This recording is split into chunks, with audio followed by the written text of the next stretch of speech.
So I'm Nicolette Emmino, and I'm with Insomnicat Media. And today I have Bryan DeLuca on the line, and we have a special guest, Justin Goldstein, who is the president and founder of Press Record Communications. And he's here today to talk to us a little bit about media relations. And, we'll see what the world of media relations is like and where it intersects with content and content marketing. And we hope to learn a lot from Justin today. So, Justin, if you'd like, why don't you tell us a little bit about yourself? Sure. Well, thanks so much for having me. So I am the president and founder of Press Record Communications, and I've been in the public relations industry for a little over 6 years. I started at a smaller firm that was based out of Washington, D.C., but had a New York office in Midtown. And so I worked there for about 2.5 years, and then I went off to a global PR agency that's based out of New York and worked there for 3 years. And now I have my own firm, strategic media relations firm here in the city that I founded and am operating right now. Very cool. Well, it's nice to meet you, man. Yeah, thanks Absolutely. for coming on. Yeah. So, when we hear media relations, I don't know, Bryan, I always get confused, public relations versus media relations versus, traditional marketing, what exactly do you do, Justin? Sure. So there is, I would say, a nuance between media relations and public relations, and that being that media relations is often a core service of public relations. And for those that aren't keen on the terminology, media relations is kind of, explanatory from the wording of the term, where you're developing relationships with reporters in the media, producers, assignment editors, and the end goal being that you want to have these relationships so that you can help these reporters, but they can also help you by providing coverage of your clients. And that service, again, is offered as part of, a larger public relations program, but it's not all of what public relations is. So public relations can be, improving a client's brand or messaging. And really the end goal of PR is to connect clients with their target audience and communicating the right messaging to that audience. So media relations helps with that, but it's not all of what public relations does. Gotcha. So I know for myself, for instance, I've been asked to do a lot of interviews, and sometimes when I've worked in the past, we've had like public relation people, doing that for us. And a lot of times they're setting us up on those interviews. So is that one of the core fundamental things of what you're doing? Where if you have an expert in a given field? Mm-hmm.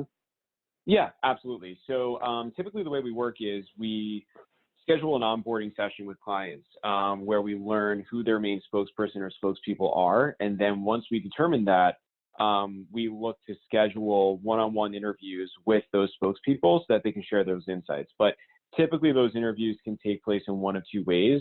One is over the phone or, Skype, where it's an audio interview, and the other being an email Q&A where a reporter will just send questions via email, and then the spokesperson can respond by a deadline in written format. Mm-hmm. Yeah, that's actually a pretty common practice in journalism, or if you want to say for websites or magazines where they do Q&As via email and things like that. Correct, Nicolette? Yeah. It's actually, I like it. I like it from my perspective where I'm writing things, but it doesn't give you that opportunity to kind of ask more, and go deeper. So it's good and it's bad, but I always tell people, when I'm looking for, because I guess I do my own public relations, and I look, I always say, in the interest of time, if you'd like to, send over some questions. If you'd like me to send over some questions, we can, expedite the process, because a lot of times it's hard to nail somebody down on the phone, so it's probably easier that way, right? Mm-hmm. Yeah, I think so. I think in today's day and age, it is harder than ever to have any of us carve time out of our schedule, especially when you're in the communications field. So anytime that you can simply just sit down and write a couple of paragraphs of insights, it's always, I think, going to be easier for a spokesperson. But, on the flip side of that, some spokespeople do like to just talk, and they like to get on the phone and have a conversation. I'm working with one right now that can talk your ear off for an hour and a half. So I think it really depends on the spokesperson, but I think general rule of thumb is that most do enjoy, you know, kind of just responding via email. So what types of, I mean, in terms of challenges, what kinds of challenges are associated with what you do? You know, is it, you know, nailing down somebody for an interview or getting them in front of the right media outlets? You know, how does all of that, you know, how does that pose a challenge to you in what you do? Sure. Yeah, sure. So the media landscape has changed where newsrooms are getting much smaller. There are less reporters to pitch at some of the more go-to publications that are out there. And that just makes the job harder because you have to find creative ways to break through and get onto their radar when they're getting millions of pitches per day, right? And then the reporters that are leaving those newsrooms are starting their own blogs, their own newsletters. There's more opportunity, but it's just harder to find those reporters because they may, you know, their newsletter may not be on everybody's radar. It may not be a top tier publication or outlet that a client wants to target. So you have to kind of tee up why there would be value to that, which lengthens the process of actually reaching out. So I think that because the landscape is changing, because newsrooms are tightening up a little bit, and the way that reporters are getting out into the media or you know, establishing themselves in the media is changing. It's just keeping up with that pace of change that makes the job a little bit harder. Right. So now when your clients, so now you spoke about how there's a diversity right now in the writers. So there's the ones that are maybe at, you know, a top tier, you know, website, and the other ones that have branched out on their own and they're doing their own thing, you know, and you said sort of balancing that for the client or explaining why that needs to be important. So what's the expectation then from a client? So if you have a client, and let's just go to the, you know, the public, you know, sort of the expert, right? You want to get this person in front of as many journalists as you can. What's the expectation? Like, how do most clients measure the, you know, the ROI? Is it how many times you're getting them interviewed? Is it how big those publications are? You know, things like that. So what's the expectation really from a client? That's actually a great question. You know, I think that the clients that I've worked with, even when they're pretty educated, I think there's always that desire to want to get into the Times or the Wall Street Journal because of the name recognition, right? So I think that the challenge is explaining to clients that that's not always the most valuable approach, because if, let's say, for example, you're a B2B company that's, you know, selling to businesses, business to business, and you're looking to reach a particular audience that's going to make a decision on whether to buy your product, you know, going into the Wall Street Journal, it may not necessarily reach that audience, even though it's a top tier and arguably the top tier business publication that's out there. It's a very diverse audience. Whereas if you reach an industry magazine that targets those decision makers directly, you could find more value in that and communicate your messaging much quicker to that audience. So I think the challenge is always communicating why you're not, you know, proactively or as strongly going after the Times or the Journal or any of those other top tier publications, and why, you know, industry magazines or those that are a bit more niche are just as important, if not more important, depending on the scope of work that you're involved in. Right, and that's definitely good. That's definitely good on the aspect of you know, how you explain, right, like what publication or what website may be important or not important. But I guess where I was going, do they have any expectations like I'm going to be, you know, 5 journalists are going to get in front of me, or, you know, based on this, I expect to be in front of 1 million eyeballs across, you know, various different sites. Do any clients have those type of expectations? I think they do, but I think the expectations are more so aligned with the idea that they basically say, you know, they lay out for you, like, listen, this is what we want, and if we're going to pay you X amount, this is what we expect. So if they hire and they outline, if they outline those expectations, then if the PR agency says yes, they're going to expect they're going to get it.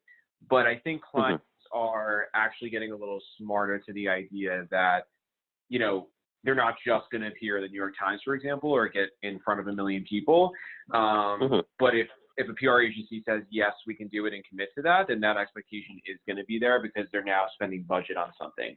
And that's why I think that the smart clients, when they're dealing with an agency that says, no, you're not going to get in the Times in 3 months or 6 months, it's going to take time to get there, you know, the smart ones will choose that agency because they're being honest up front and realistic. And, you know, they're saying, we're going to put the work in to get you there, but we're not going to give false expectations up front. So do you provide any guarantees when you start off with a client? Like, sort of, Bryan, you made me think of it. Like, you'll be in, you know, 3 publications a week, or, you know, or is there any sort of guarantee with any of the packages? No, so we don't make any guarantees. I think, well, I should actually take a step back and say the only guarantee we make is we're going to put in 110% effort and execute on a plan that we develop, right? But what we do is we focus on earned media relations. There's a difference between earned and paid media. So paid media is where you go to a publication and you see a lot of it now on Instagram, for example, where you'll see like sponsored posts or sponsored content. Yeah, we see that across the board, right? Yeah, and so that's happening a lot more online too. Like Forbes does that a lot with sponsored content now. And that's where you can guarantee that something's going to run, but it costs money. Whereas what we're doing is earned media relations, where we're, again, you know, building relationships with reporters and developing that coverage through those relationships and our media outreach efforts. So we don't make any guarantees because, you know, we could send, you know, 3 emails to a reporter and they may not read any of them because they're just too busy and then nothing happens, or we make calls, they don't pick up or respond to voicemails. There's so many things that determine that, but that's why we don't make guarantees, because we don't want to set that false expectation that something's going to come automatically of something that we need to earn. Gotcha. So why do you favor the earned approach as opposed to, because I'm sure from your perspective, you could probably just, you know, build that into a price package and, you know, send out some content and have it, you know, guaranteed in something. Why do you opt for the earned approach? Sure. So I think what's happening in the market right now is that consumers and readers, or, you know, just general audience, they're getting hip to the fact that a lot of these sponsored posts, you know, maybe aren't providing as much organic or credible information as they would like. I think there's something to say about an independent source like a journalist or media outlet vetting, let's say, a company's product or a spokesperson's insights by featuring that in their coverage. And there's that trust factor there. And I actually read an article or a survey the other day that was talking about how when you do a Google search and you see a company's ad as, you know, one of the first search results, you scroll down and just see their website, that consumers will often scroll past the ad because they don't think that it's genuine. They'll go straight to the website since that seems to be more of an original source. So I think that earned media is a great complement to paid, and paid can be valuable in certain instances. But if you're really looking to build credibility with an audience, I think going after earned opportunities and building that credibility is the most important thing that you can do.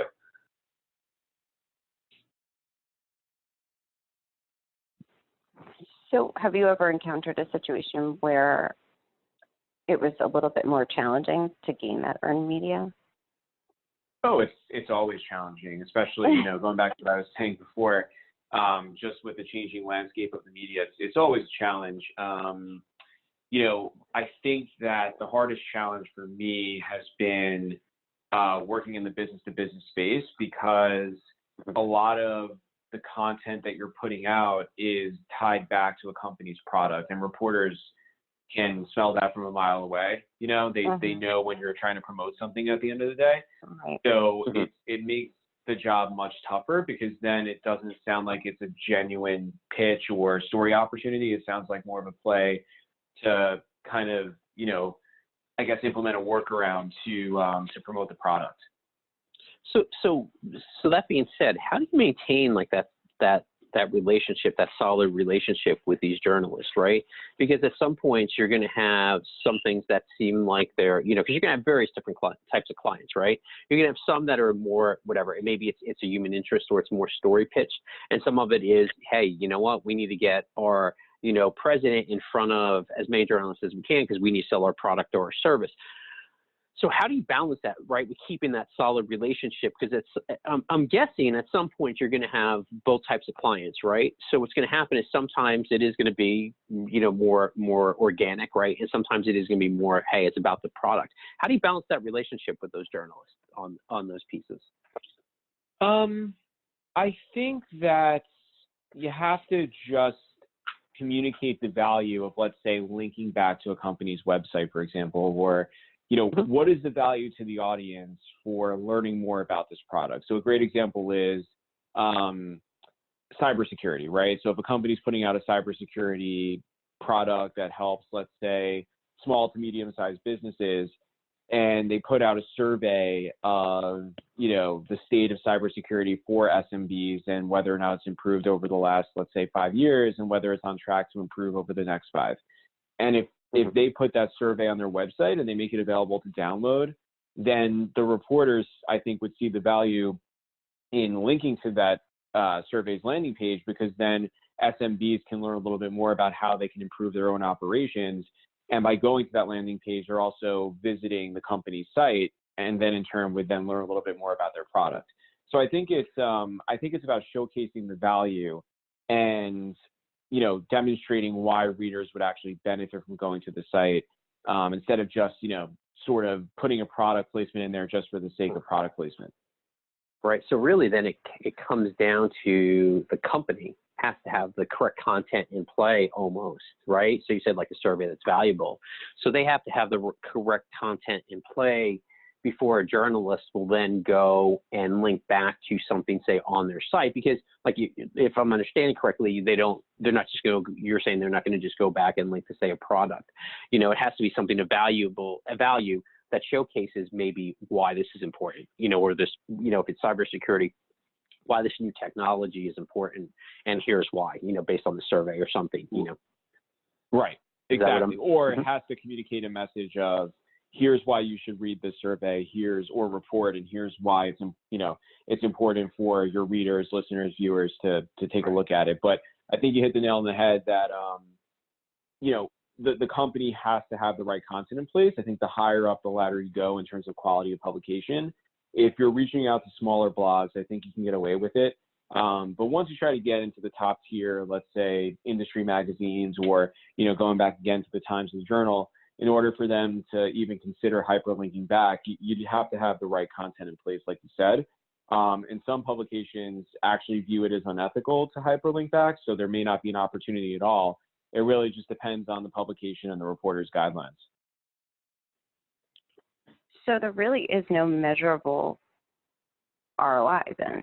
I mean, it's actually pretty cool when you think about it.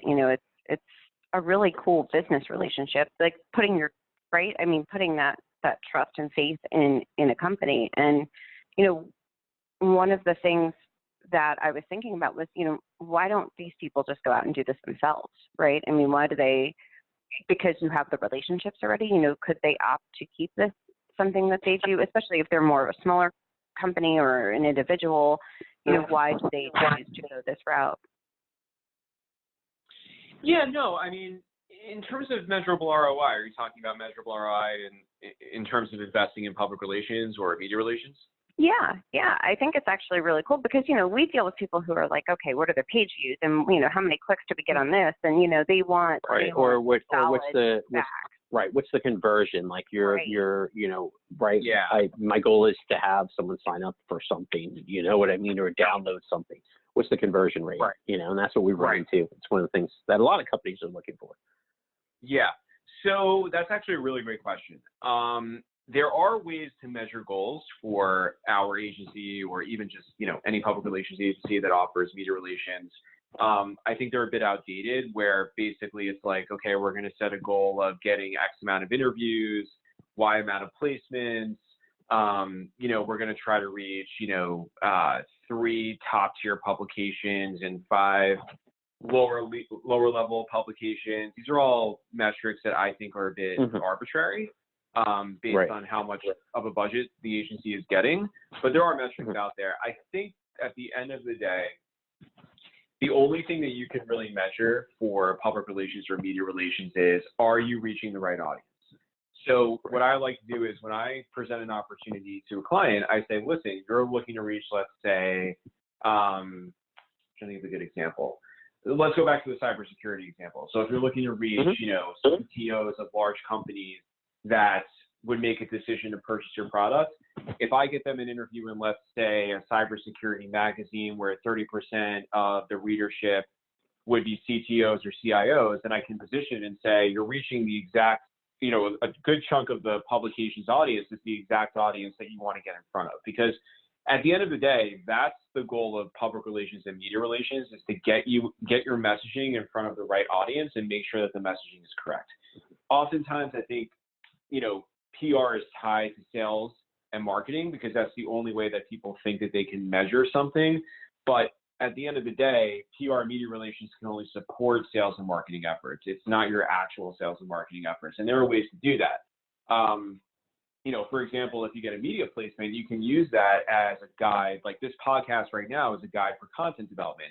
I could take 3 to 4 sound bites of this podcast and create tweets from it. I could create a blog post from it. Like there's a way to leverage the placement after the media placement after it goes live from that perspective.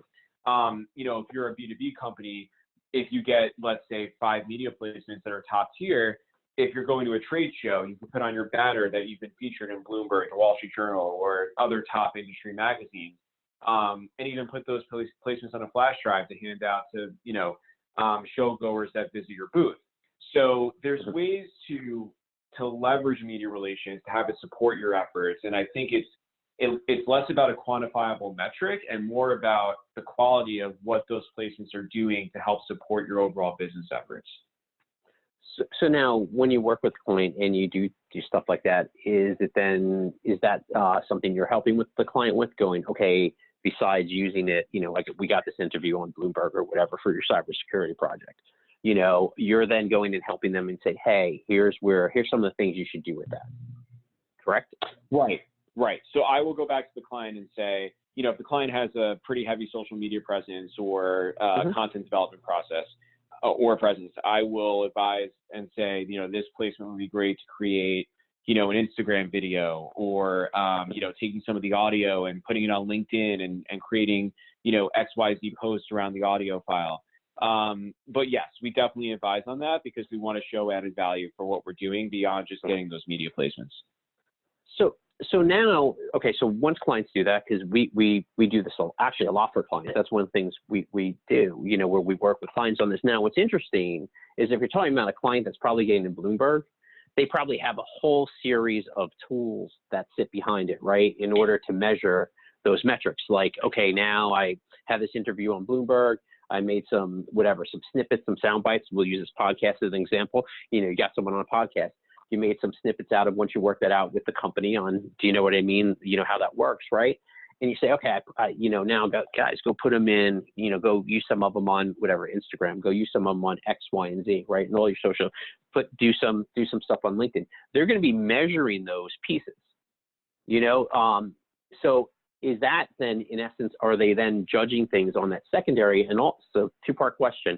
And also, in your business, are you guys also using tools like that in order to measure things like that, or does that really fall on the client's end? I think it falls on the client's end because once you start to get into social amplification and SEO, that's marketing. And what we do is we make a more, I guess you could say, 30,000-foot level recommendation on how to leverage the media placements because we're not digital experts. And if a client says, listen, we understand that, but we'd be happy or we'd love for you to submit some kind of recommendation as a guide, we're more than happy to do that to get the process started. But we don't want to tie our success in the client size to that because we don't really have an expertise in drafting social posts that are going to, amplify SEO 10x, let's say, right? Right. Yeah. Right. We only can provide the recommendations of what we think would work well, but I think that clients are starting to see the value in terms of how to leverage media placements and take them to the next step. And it also helps us to better connect with the marketing departments that are often overseeing the PR campaigns, right? So they're starting to see more value. And at the very least, I mean, I think for marketing managers, or even, in-house PR directors, let's say, it just makes their job easier. If we're going to them and part of their everyday job is to create social content and we're giving them something to work with, it's just one less thing that they have to do. So if anything, it's just helping the day-to-day activity on the account, and it can only help. It won't hurt anything. Right, because it's interesting too. Because sorry, Nicolette. No, go ahead. No, I said it's interesting because we deal with a lot of companies that are actually creating this, and what happens is, we usually wind up creating a lot of those pieces for them and helping them control and run those social channels, because a lot of times we find that they're not really even sure. So even giving them that high recommendations like, hey, break this podcast down, into some social bits, and, so you could actually use them in your social channels, is great, because a lot of times sometimes they're not even thinking that way. But what's interesting is what we found is even sometimes when they have that information, they still need help into really gauge it for the specific channel, because, things work differently in every single channel you use, whether it's a social channel, whether it's your own site, whether it's, whatever piece it is. So it's interesting. And we work with a lot of companies to go, okay, this is exactly how the messaging should be, in this type of channel, because we find when we sort of massage it and do that, what happens is a higher success rate in whatever, they're trying to measure, whether it's, gaining more followers or likes or even conversions and things like that. Right. Yeah, no. And I think that, again, the conversions are certainly an important aspect of that. Also the engagement, like on LinkedIn, it's always great to get more likes or comments. But those things can also be very hit or miss. And I think, I would love to do more of a deep dive on this myself. But I would love to see how much of that is actually paid for these days, because I know that, even a platform like YouTube is starting to experience, they've started to get exposed actually for a lot of paid viewers or subscribers. So I'd be interested to see if LinkedIn is manipulated like that as well. Right. So, and that's also why I talk about the earned media aspect of this a lot, because, with earned, there's no way to manipulate a reporter covering you and validating your product or insights, right? But online, it's just starting to become a murky area, and I think companies are a little exposed if their metrics are a bit inflated, not because of anything they're doing, just because of the way that the services are being manipulated on the back end. Right. Nicolette, were you gonna? Yeah, I guess my question is, so, because we encounter this all the time, people want to put a program in action, but they just don't have the budget for it, and you have to kind of really beat on them a little bit to let them know why they really need to do what you're telling them to do, right?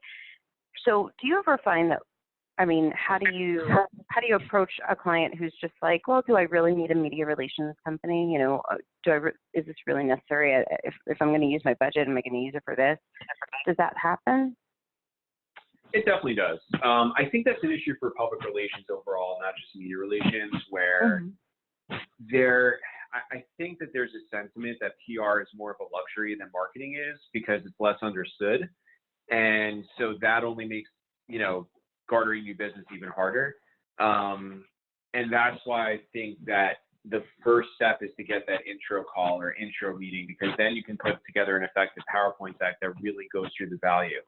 And I think you also have to take it one step further than just creating or demonstrating the value, and showcasing exactly how you're going to tie what you're doing into marketing and supporting their efforts. And that goes back to what we were just talking about with content development, because then at least they can say, well, if I'm making this investment, it's going to directly benefit my efforts, and it's not just a nice to have, And that's where I think the industry also needs to catch up a little bit when you're dealing with smaller budget clients. I think when you start to deal with the larger companies of the world, they get it, and they likely have an in-house communications manager, marketing manager, let's say, that's well-skilled and well-educated on public relations. So when they have the budget, they want to have someone that's going to manage their crisis, their messaging, their press outreach, and do it all. And it's just it's less of a battle. But I think that, yeah, going back to what I was saying, again, the main difference is that PR just has more to prove in client's eyes or prospect's eyes in terms of value and being misunderstood.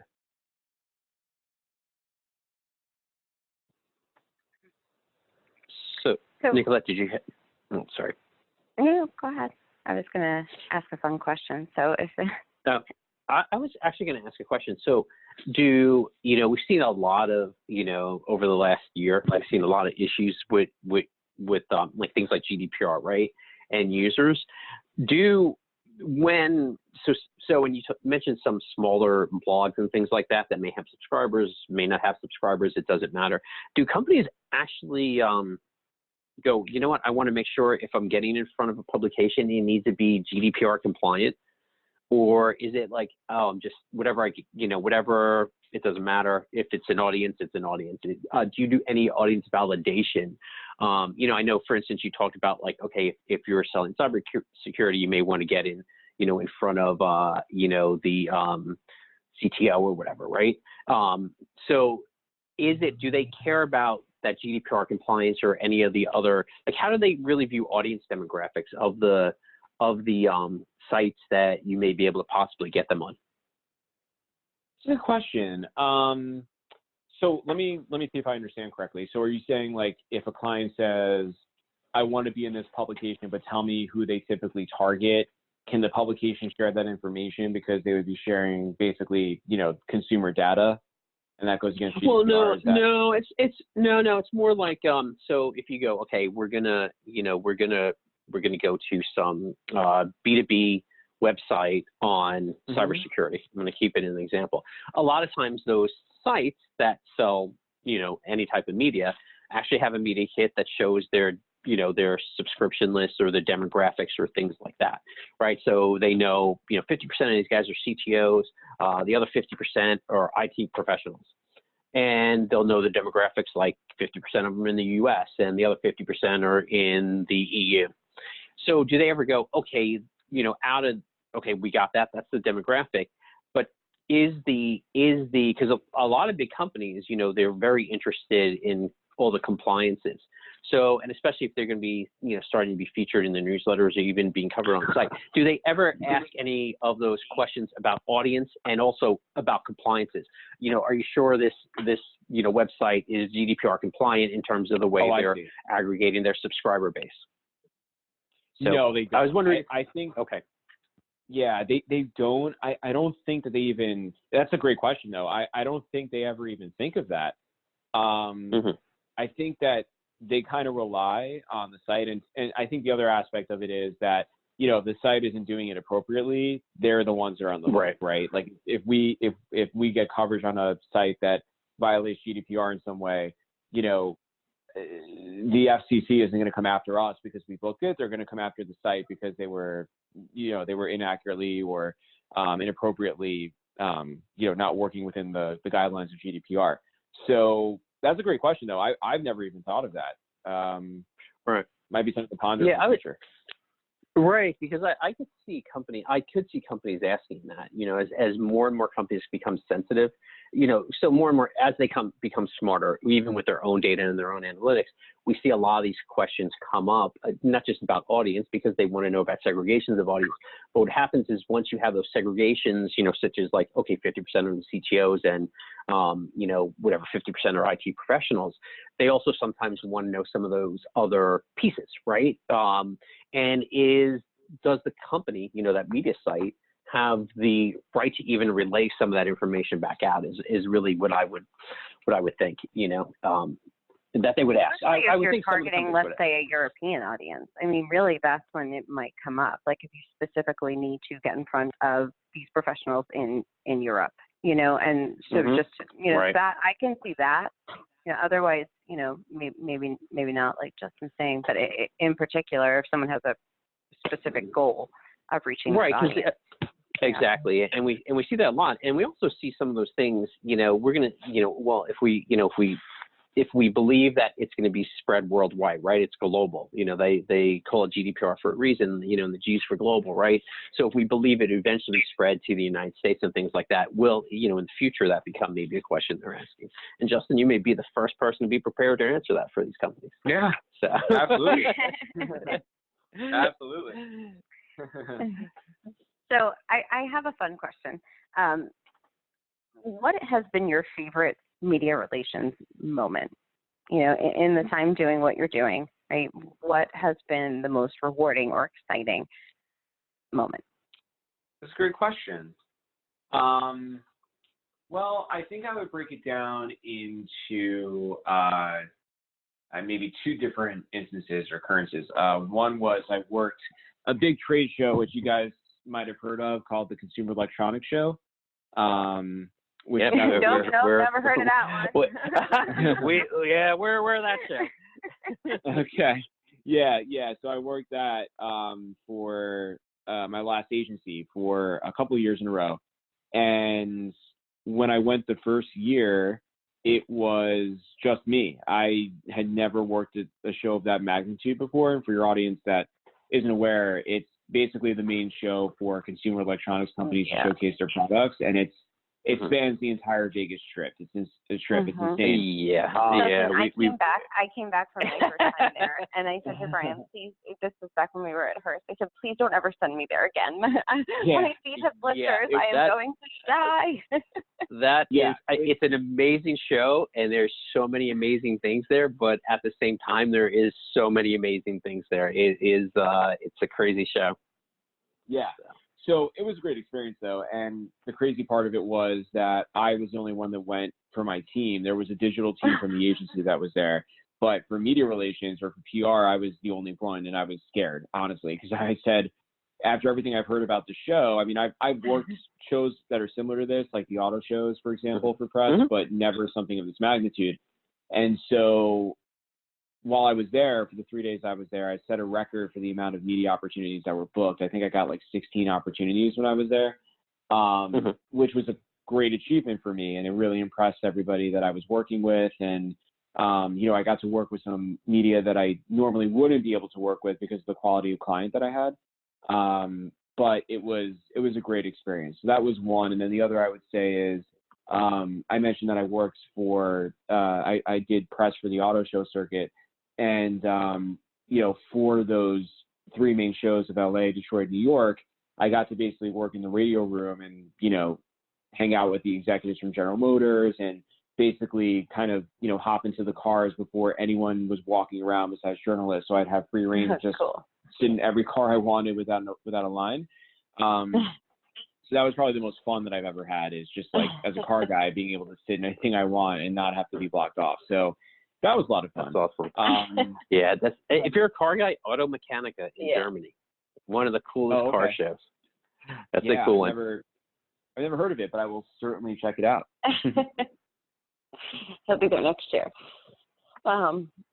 So, I mean, I don't know if you have anything else that you want to kind of share with the audience or something important that you think we should know, but, otherwise I really feel like I understand more about the media relations field after talking to you. It really is a very gray area, because I think of public relations only. I forget that there's this other,